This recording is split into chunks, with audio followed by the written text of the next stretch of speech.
জুমার নামাজ আমরা আদায় করতে এসেছি। আমাদের মধ্যে চলতেছে হজ্জের মৌসুম, হজ্জের মাস চলতেছে। শাওয়াল এবং জিলকদ জিলহজ এই 3 মাস হচ্ছে হজ্জের মাস। এই হজ্জের মাসে আল্লাহর লক্ষ লক্ষ বান্দা বান্দিরা মক্কাতুল মুকাররমায় জড়ো হয়। আবার পৃথিবীর অনেক মানুষ যেতে পারে নাই। নবীজি বলেন, যারা যেতে পারল না তারা যদি আশা নিয়ে যদি আল্লাহর ঘরে যদি আসে, জুমার সালাত আদায় করে, আল্লাহ রাব্বুল আলামিন তাকে সেই হজ্জের সমতুল্য সওয়াব তার আমলনামায় দেয়া দেন। সুবহানাল্লাহ। লক্ষ লক্ষ টাকা খরচ করে মানুষ মক্কা এবং মদিনায় যায় হজ করে, কিন্তু যারা যেতে পারে নাই, অর্থ নাই, টাকা করি নাই, ভারাক্রান্ত হৃদয়ে জুমার নামাজ যদি হজ্জের মৌসুমে মসজিদে এসে আদায় করে, আল্লাহ তাআলা তার আমলে নামার মধ্যে একটা মকবুলিয়াতের সওয়াব হজ্জের দান করেন। জোরে বলেন সুবহানাল্লাহ। তাহলে এই জুমার নামাজের বরকত আমাদের নেওয়ার দরকার আছে না নাই? সব মানুষ কিন্তু বরকত নিতে পারে না।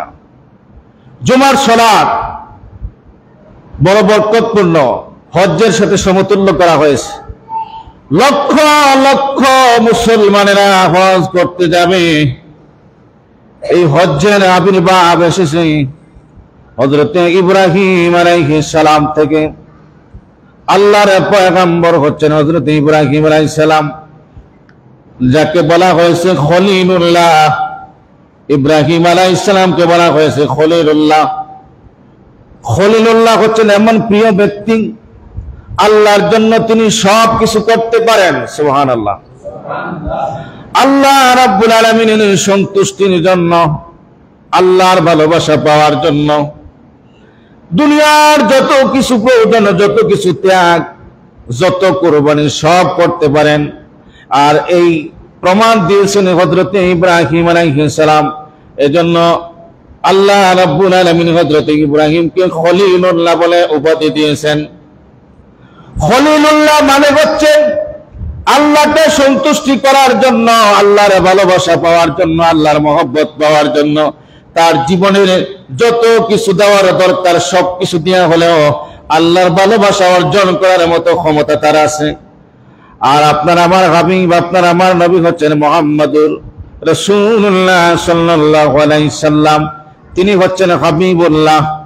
ইব্রাহিম পয়গম্বর হচ্ছেন খলিলুল্লাহ, আর মুহাম্মদ সাল্লাল্লাহু আলাইহি সাল্লাম হচ্ছেন হাবিবুল্লাহ। হাবিবুল্লাহর অর্থ হচ্ছে, হাবিবুল্লাহ হচ্ছেন আল্লাহর প্রিয় ব্যক্তি। আর হাবিবুল্লাহর অর্থ হচ্ছে যে এই নবী মুহাম্মদ সাল্লাল্লাহু আলাইহি সাল্লামের ভালোবাসা পাওয়ার জন্য, মহব্বত পাওয়ার জন্য, তার সন্তুষ্টির জন্য আল্লাহ রাব্বুল আলামিনের যত কিছু দরকার সব কিছু করতে পারেন। বলেন সুবহানাল্লাহ। খলিলুল্লাহ অর্থ হচ্ছে আল্লাহকে সন্তুষ্টি করার জন্য, আল্লাহর ভালোবাসা পাওয়ার জন্য যত কিছু প্রয়োজন সব ত্যাগ করতে পারে, কুরবানি দিতে পারে। আর হাবিবুল্লাহ হচ্ছেন আল্লাহ তার ভালোবাসা পাওয়ার জন্য, আল্লাহর নবীর ভালোবাসা মহব্বত পাওয়ার জন্য, আল্লাহ যা কিছু প্রয়োজন তার হাবিবকে খুশি করার জন্য সব খুশি দেওয়ার জন্য তৈরি আছেন। বলেন সুবহানাল্লাহ। এজন্য একজনের নাম হচ্ছে খলিলুল্লাহ, আরেকজনের নাম হচ্ছে হাবিবুল্লাহ।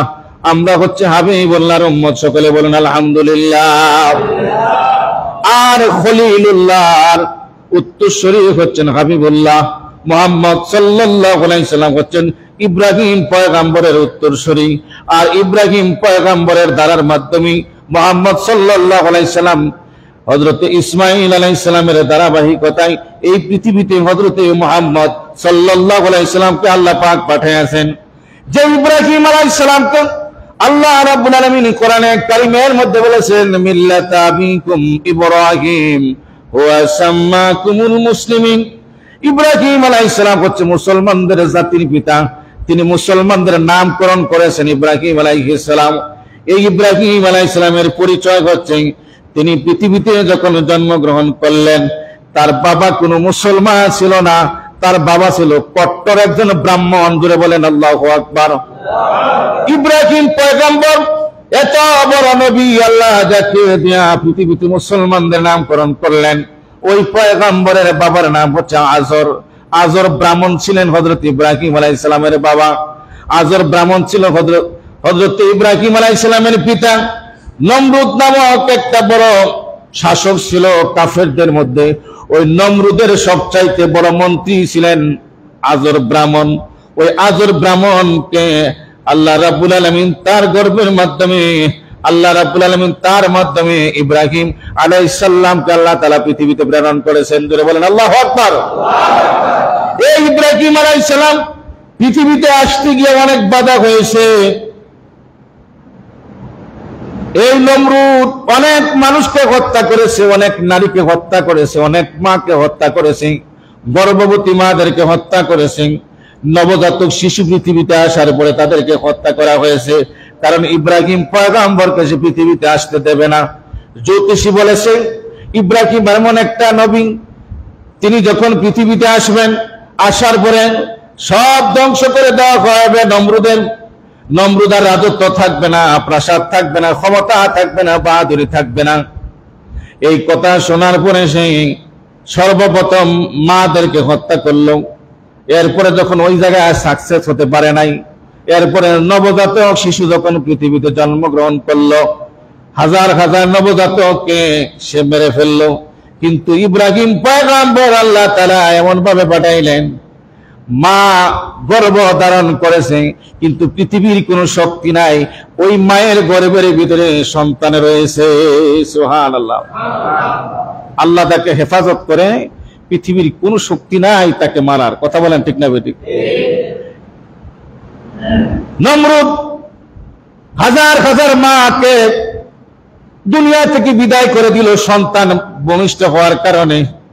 সর্বপ্রথম 6 মাস স্বামী স্ত্রীর সাথে আলাদা করে দিল, মেলামেশা করা যাবে না। ওই জায়গায় সে সাকসেস হতে পারে নাই। তারপরে গর্ভ যখন মারা হলো, মাদেরকে হত্যা করা হলো, ওই জায়গায় সে পারে নাই। শেষ পর্যন্ত নবজাতক শিশু যখন পৃথিবীতে আসলো, ওই নবজাতক সন্তানগুলিকে, ছেলে সন্তানগুলিকে সে হত্যা করে ফেললো। আল্লাহ তাআলা ইব্রাহিম পয়গম্বরকে কেমন ভাবে হেফাজত করেছেন। মা যখন গর্ভ হলেন, পৃথিবীর কোনো মানুষ জানে না, নমরুদ বাহিনীও জানে না, কিন্তু আল্লাহ তাআলা ওই ইব্রাহিম আলাইহিস সালামকে জন্ম দিলেন। এরপরে মায়ের গর্ভে থেকে যখন তিনি পৃথিবীতে আসবেন, ইব্রাহিম আলাইহিস সালামের মা নির্জন একটা গুহার কিনারায় গেলেন। ওই জায়গায় কোনো মানুষ নাই তাকে সাহায্য করার। আল্লাহর পক্ষ থেকে গায়বী সাহায্যের মাধ্যমে ইব্রাহিম পয়গম্বর পৃথিবীতে আসলেন। সুবহানাল্লাহ।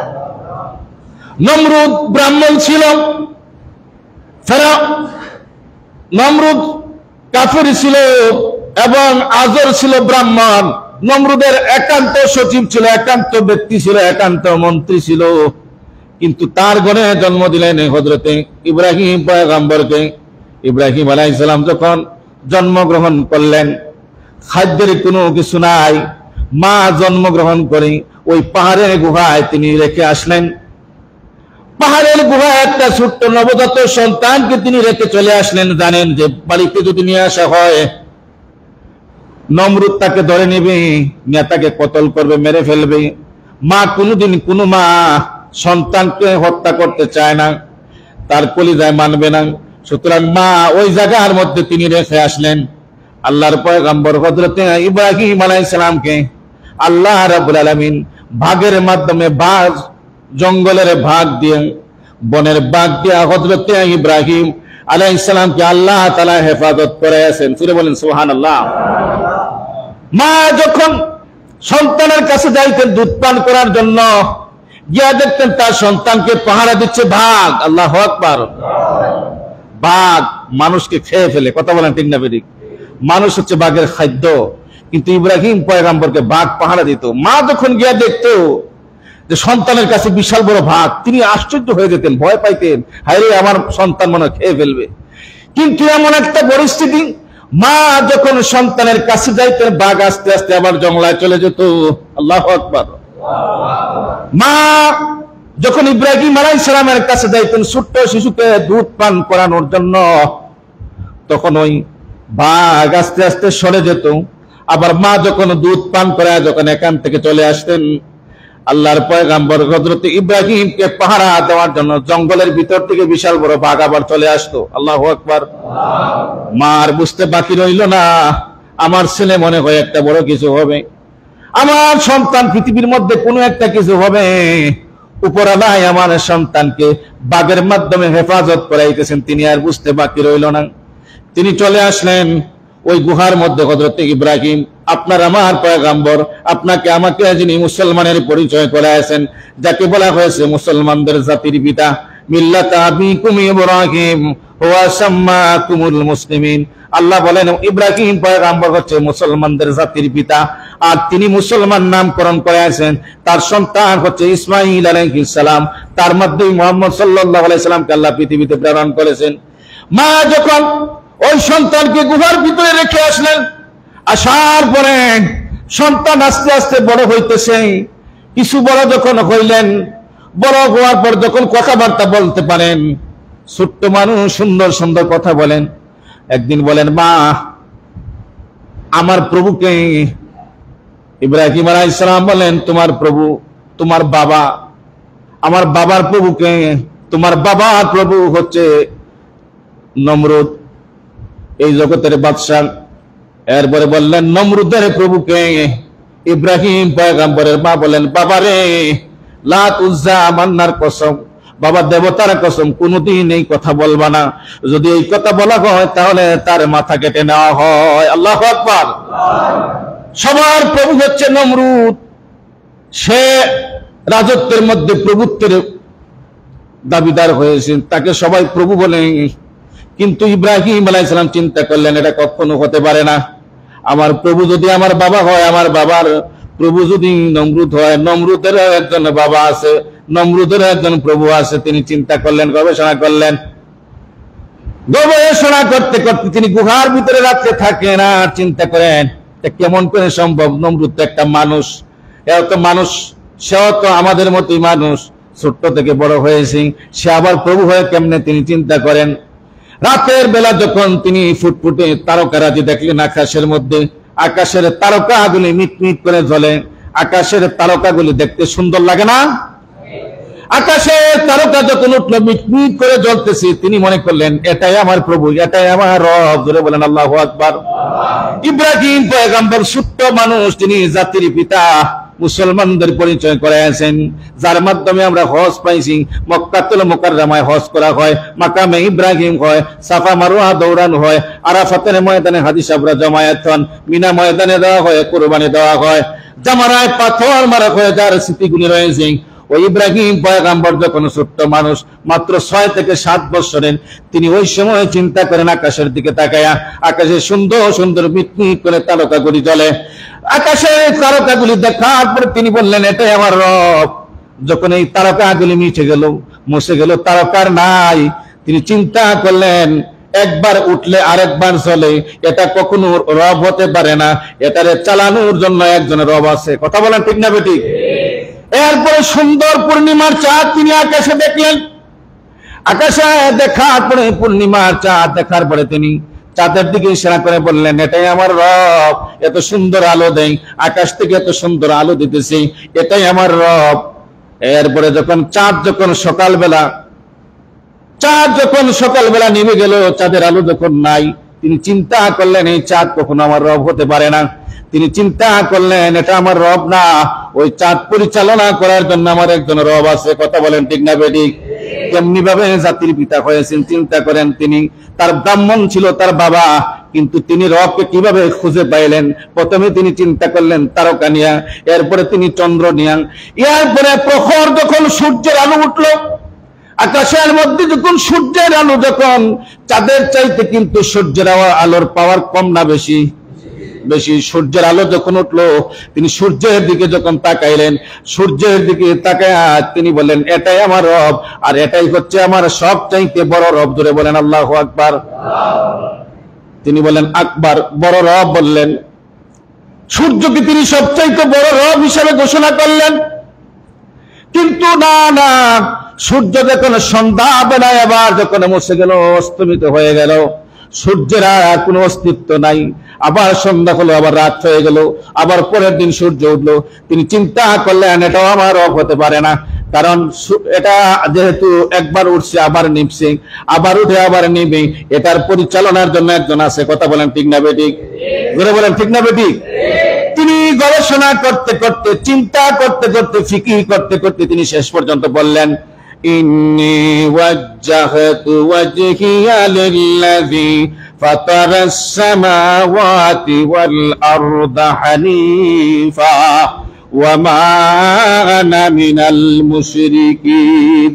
তিনি চিন্তা করলেন আমার রব হচ্ছে তিনি আসমান জমিন কুল কায়নাত সব কিছুর মালিক। আমি এত সময় যেগুলি চিন্তা করছি এগুলি আমার রব হতে পারে না, এগুলি কখনো রব হতে পারে না। আমার রব একজন যিনি হচ্ছেন অমুখাপেক্ষী, লাম ইয়ালিদ ওয়া লাম ইউলাদ ওয়া লাম ইয়াকুল লাহু কুফুয়ান আহাদ, যার সমকক্ষ কেউ নাই, তিনি হচ্ছেন আমার রব। আর আমি এত সময় মুশরিকদের অন্তর্ভুক্ত ছিলাম। প্রথমে আমি চন্দ্রকে বলেছি, তারকাকে বলেছি, সূর্যকে বলেছি, কিন্তু এগুলি কিছুই না। ইন্নী ওয়াজ্জাহতু ওয়াজহিয়া লিল্লাযী ফাতারাস সামাওয়াতি ওয়াল আরদা হানিফা ওয়া মা আনা মিনাল মুশরিকিন। রব্বুল আলামিন, আমি বুঝতে পারছি এই সূর্য পরিচালনার জন্য একজন আছে, আকাশ পরিচালনার জন্য একজন আছে, চন্দ্র পরিচালনার জন্য একজন আছে, তারকা রাতি ওঠানামার মধ্যে একজন রব আছে, আর তিনি হচ্ছেন আমার রব, তিনি হচ্ছেন আমার আল্লাহ। জোরে বলেন সুবহানাল্লাহ, আরো জোরে বলেন সুবহানাল্লাহ। ওয়া মা আনা মিনাল মুশরিকিন, তিনি বলেন আমি মুশরিকদের অন্তর্ভুক্ত নয়।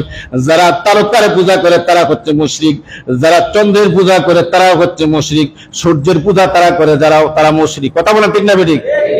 আমি মুশরিকদের অন্তর্ভুক্ত না, আনা মিনাল মুশরিকিন, আমি মুশরিকদের অন্তর্ভুক্ত না। এইভাবে তিনি রবের পরিচয় তিনি নিজে নিজে খুঁজে বের করলেন। আল্লাহু আকবার। নিজে নিজে তিনি রবের পরিচয় খুঁজে বের করলেন, ছোট্ট মাসুম। এরপরে যখন একটু বড় হলেন, তিনি বাড়িতে আসলেন, মা তাকে বাড়িতে নিয়ে আসলেন, বাবার কানে কানে বললেন এটা আমাদের সন্তান, সুতরাং এটা আপনার প্রভুর কাছে বলবেন না, নমরুদের কাছে বলবেন না, অনেক বড় হয়েছি, ছেলেকে খুব গুছায় রাখেন, বাইরে যাইতে দেয় না। এরপরে চিন্তা করলেন তার পরিচয় দিতে হবে, সে যদি আমাদের রবকে মানে, আমাদের প্রভুকে মানে, তাহলে আর কোনো সমস্যা নাই। তিনি মূর্তি বানাইতেন।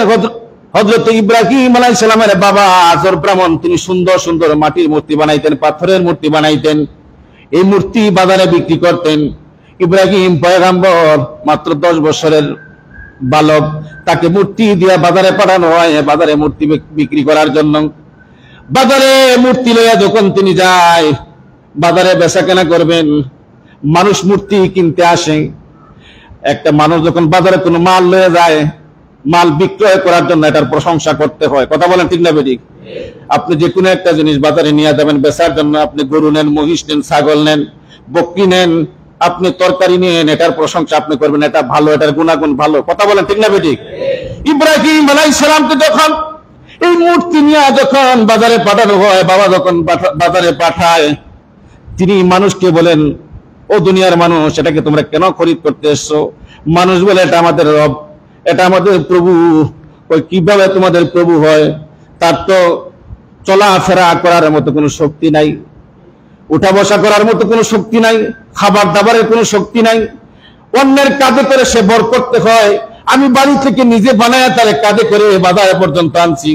সুতরাং এ কেমন করে রব হয়? রব হইলে আমি তার প্রভু হব। যদি বলেন আল্লাহু আকবার। প্রভু হইলে আমি তার হতে পারি, আমি তারে বানাইছি। কথা বলেন ঠিক না বেঠিক? আমি যেহেতু তারে কাদা দিয়া বানাইছি, পাথর দিয়া বানাইছি, সুন্দর করে আকৃতি দিয়া, রং দিয়া আমি তারে সাজাইছি, সুতরাং প্রভু হইলে আমি তার প্রভু হতে পারি। সে আমার প্রভু হয় কিভাবে? তিনি উল্টাটা মানুষকে বোঝান। মানুষ আশ্চর্য হয়ে যায়। বাজারে মূর্তি যে আনে, সে সুন্দর করে বলে এটা আমাদের ভালো প্রভু, এটা আমাদের ঘরে রাখলে অনেক উপকারে আসবে, এটা আমাদেরকে এই দিবে সেই দিবে, এটার জন্য এই আরাধনা করবে, এই পূজা করবে।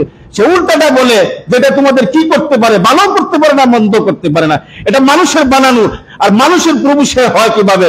উল্টা তার প্রভু হলে আমি হব। যদি বলেন আল্লাহু আকবার। মানুষ তার এই মূর্তি কিনতে এসে মানুষ আশ্চর্য পড়ে যায়, হতভম্ব পড়ে যায়, মানুষের মধ্যে একটা বিবাদের সৃষ্টি হয়ে যায়, বাজারে তুলপাড় শুরু হয়ে যায়।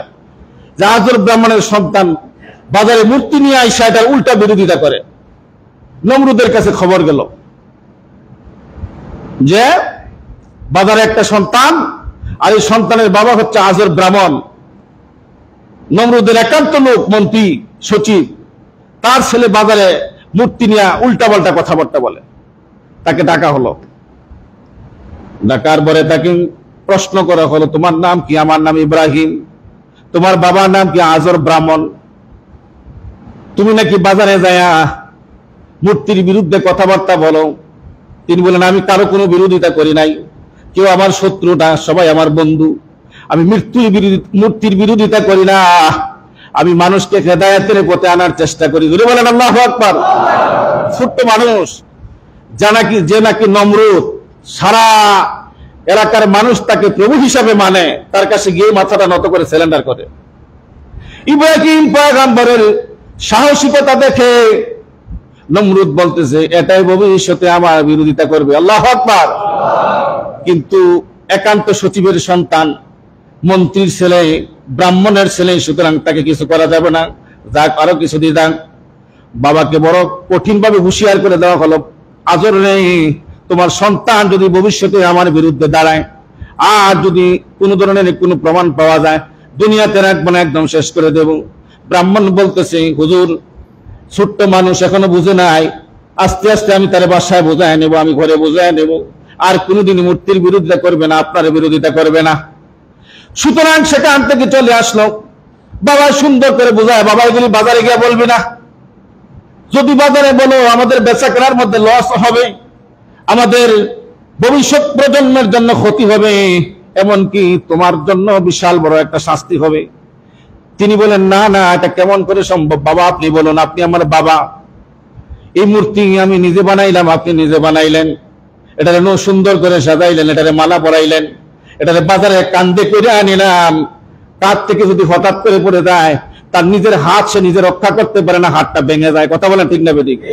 কান্দে করে যদি তাকে আমি বাজারে নিয়ে যাই, হঠাৎ করে যদি আমার মাথা থেকে পড়ে যায়, হাত থেকে পড়ে যায়, তার হয়তো মাথা ভেঙে যায়, না হলে হাত ভেঙে যায়, পা ভেঙে যায়, সে নিজে সংরক্ষণ করতে পারে না, হেফাজত করতে পারে না, সে আবার মানুষের প্রভু হয় কিভাবে? আল্লাহু আকবার। মিল্লাত আবিকুম ইব্রাহিম হুয়া সাম্মাকুমুল মুসলিমিন। মুসলমানদের পিতা কেমনি হয়েছেন, আল্লাহ তাকে কেমন ভাবে মুসলমানের পিতা বানাইছেন। আল্লাহ কোরআনে কারিমের ভিতরে বলেন, হে ইব্রাহিম, তোমাকে আমি মুসলমান জাতির পিতা বানাইছি, শুধু জাতির পিতা বানাই না, তোমাকে আমি মুসলমান পরিচয় করার জন্য পৃথিবীতে প্রেরণ করেছি। সুবহানাল্লাহ। এরপর একবার মেলা হলো, বিশাল বড় মেলা। আপনারা দেখছেন হিন্দু ধর্মের সবচেয়ে বড় পূজা দুর্গা পূজা। দুর্গা পূজায় মেলা হয় কি হয় না?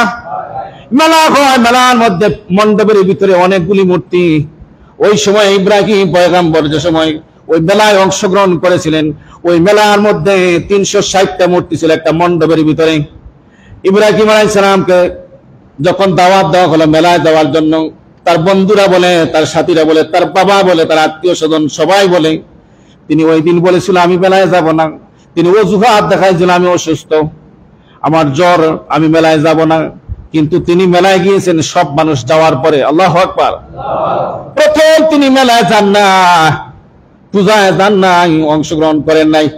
সবার শেষে তিনি গেছেন, একা একা গেছেন। সব মানুষ যখন নৃত্যের মধ্যে লেগে গেছে, গান বাদ্য বাজনার মেলার মধ্যে, যখন তারা বিলাসিতার মধ্যে চলে গেছে, আনন্দ ফুর্তির মধ্যে, ওই দিক দিয়ে ইব্রাহিম আলাইহিস সালাম বড় একটা কুড়াল নিয়ে, কুঠার নিয়ে তিনি রওনা হলেন। আল্লাহু আকবার।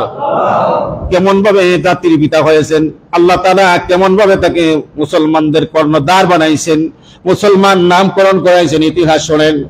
ইব্রাহিম আলাইহিস সালাম কান্দে কুড়াল নিয়ে তিনি রওনা দিয়েছেন ওই মণ্ডপের দিকে, ওই মেলার দিকে। তিনি মেলায় যায়, মেলায় ঢুকলেন না, মণ্ডপের ভিতরে ঢুকলেন। 360টা মূর্তি, বড় বড় মূর্তি রাখা হয়েছে, এক একটা অনেক সুন্দর সুন্দর করে বানানো হয়েছে, আকৃতি দিয়ে বানানো হয়েছে। প্রত্যেকের সামনে প্রসাদ দেওয়া হয়েছে, খাবার দেওয়া হয়েছে, কলা দেওয়া হয়েছে, আপেল দেওয়া হয়েছে, বেনানা দেওয়া হয়েছে, আঙ্গুর দেওয়া হয়েছে।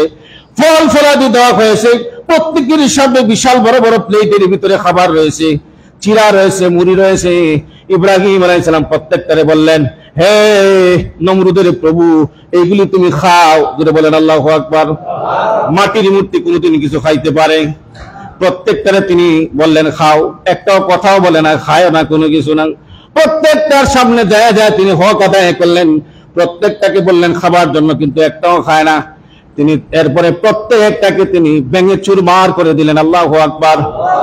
জোরে বলেন আল্লাহু আকবার। জাতির পিতা এমনি হয় নাই, ইব্রাহিম আলাইহিস সালামকে আল্লাহ তাআলা জাতির পিতা এমনি বানাই নাই। সব মূর্তি বানলেন, ভেঙে চুরমার করলেন। সবচাইতে বড় লিডার যেটা, এটারে ভাঙলেন না। সবচাইতে বড় মূর্তিকে তিনি ভাঙলেন না। বড় মূর্তি যেটা, এটার কাদের মধ্যে তিনি ওই কোরআন সোয়ার করে রাখলেন। আল্লাহু আকবার। ওই মূর্তির কাদের মধ্যে তিনি কোরআন রেখে চলে গেলেন।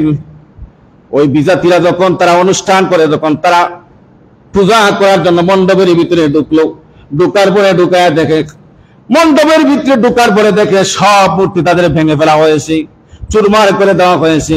বড় মূর্তি যেটা, এটা কাদের মধ্যে কোরআন লটকায় রাখা হয়েছে। আল্লাহু আকবার।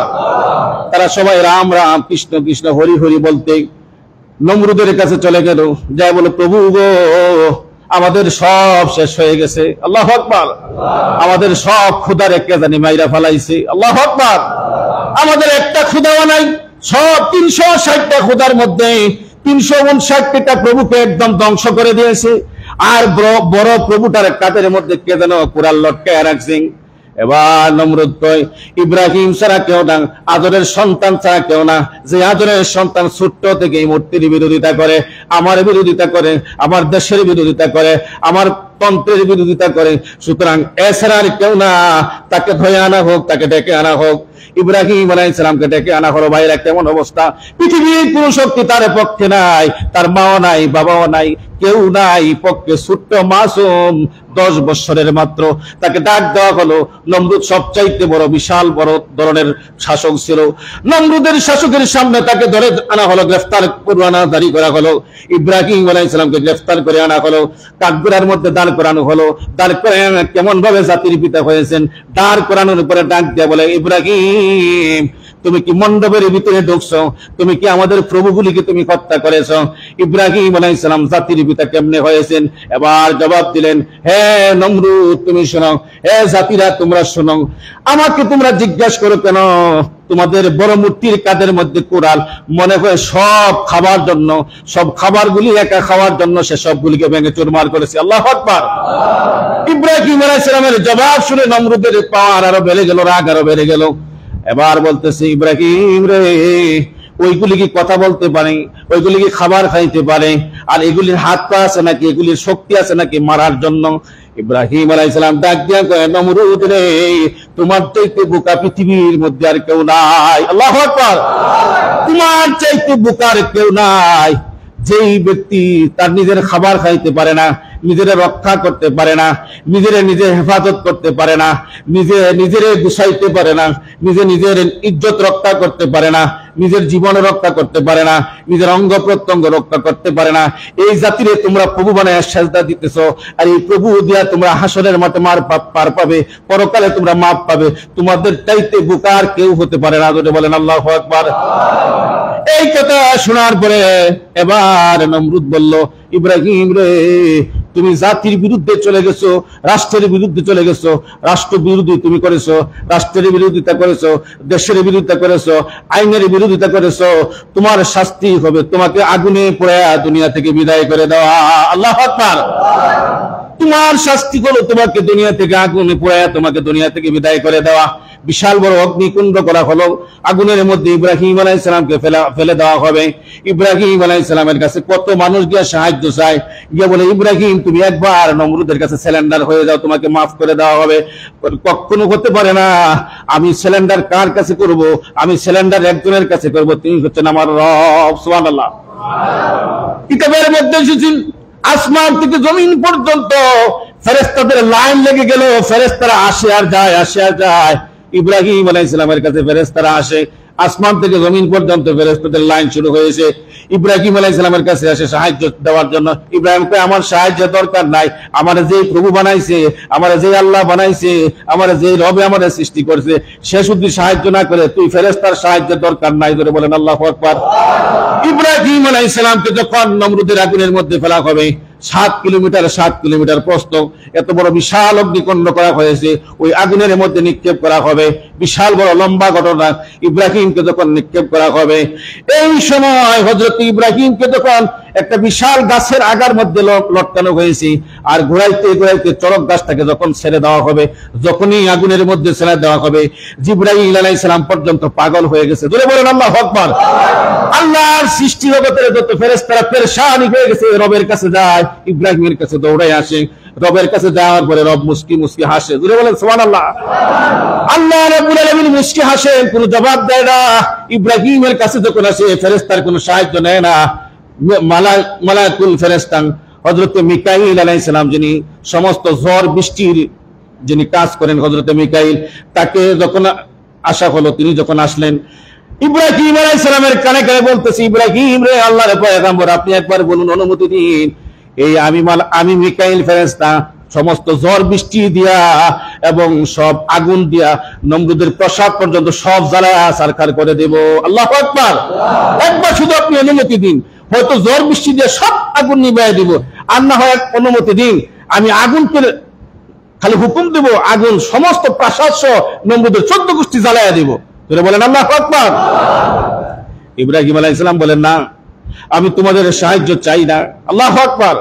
ঈমান কাকে বলে? মিল্লাতে আবিকুম ইব্রাহিম হুয়া সাম্মাকুমুল মুসলিমুন। কেমন ভাবে মুসলমান হয়েছেন, মুসলমানদের কর্ণধার কেমন ভাবে হয়েছেন, মুসলমানদেরকে কেমনি নামকরণ করেছেন।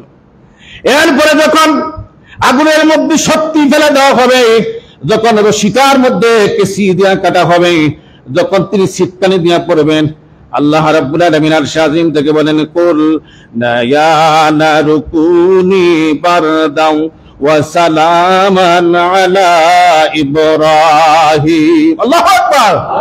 আল্লাহ আকাশ থেকে মুস্কি মুস্কি হেসে বললেন, আগুন রে, তুই হুকুম মানস কার? আগুন হুকুম মানে কার? জোরে বলেন কার? আগুন ইব্রাহিমের জন্য এমন সালাম হয়ে যাও, শান্তিদায়ক হয়ে যাও। আল্লাহ তাআলা বরফ বানান নাই, বরফ বানাই নাই, ইব্রাহিম আলাইহিস সালাম পাথর হয়ে যেতেন। ইব্রাহিম আলাইহিস সালামের জন্য আগুনকে আল্লাহ নির্দেশ দিলেন, সালামুন কুল না ইয়া নারু কুনি বারদাম ওয়া সালামান আলা ইব্রাহিম। ইব্রাহিমের জন্য তুমি এমন শান্তিদায়ক হয়ে যাও, যে শান্তি অনুভব করে যেখানে বসে সে দুনিয়ার সবচাইতে আরামের জায়গা ব্যবস্থা হয়। আল্লাহু আকবার। এবার আগুনের ভিতরে যখন নিক্ষেপ করা হলো, ইব্রাহিম আলাইহিস সালাম স্বর্ণের কুরসির মধ্যে বসে, এরকম চেয়ারের মধ্যে বসে, তিনি হাতে তাসবিহ নিয়ে আল্লাহর জিকির করতেছে। আল্লাহু আকবার। আশ্চর্য হয়ে গেল, এত বড় বিশাল আগুন, 6 মাস পর্যন্ত আগুনকে তারা জ্বালানোর জন্য নানান প্রসেস করলো, নানান ব্যবস্থা করলো। এত বড় বিশাল আগুন, আগুনের ভিতরে দেওয়ার আগেই তো নিঃশেষ হয়ে যাওয়ার কথা, কিন্তু আগুনের ভিতরে ইব্রাহিম আলাইহিস সালাম বসে স্বর্ণের কুরসির মধ্যে তিনি জিকির করতেছেন। আশ্চর্য হয়ে গেল। নমরুদ ইশারা করে বলল, ইব্রাহিম, তোমার জন্য কি আগুনের পাওয়ার নাই? কয়েকবার দুইটা দেখ। ধরে বলেন আল্লাহু আকবার। আগুনের জবাব আসলো, আগুনের পক্ষ থেকে জবাব আসলো, নমরুদ, তোমার মতো লক্ষ নমরুদকে 1 সেকেন্ডে শেষ করে দেব, কিন্তু ইব্রাহিমকে শেষ করার মতো ক্ষমতা আমার নাই, কারণ আমার রব আমাকে নিষেধ করেছে। আল্লাহু আকবার। সেই ইব্রাহিম আলাইহিস সালামের সুন্নাত হচ্ছে, এই যে হজ্জের মৌসুম চলতেছে, হজ্জের যতগুলি আহকাম, যতগুলি স্মৃতি, সবগুলি হচ্ছে ইব্রাহিম আলাইহিস সালামের সুন্নাত। আল্লাহ তাআলা সেই সুন্নাতের উপর আমাদেরকে টিকে থাকার তৌফিক দিন। সকলে বলুন আমিন।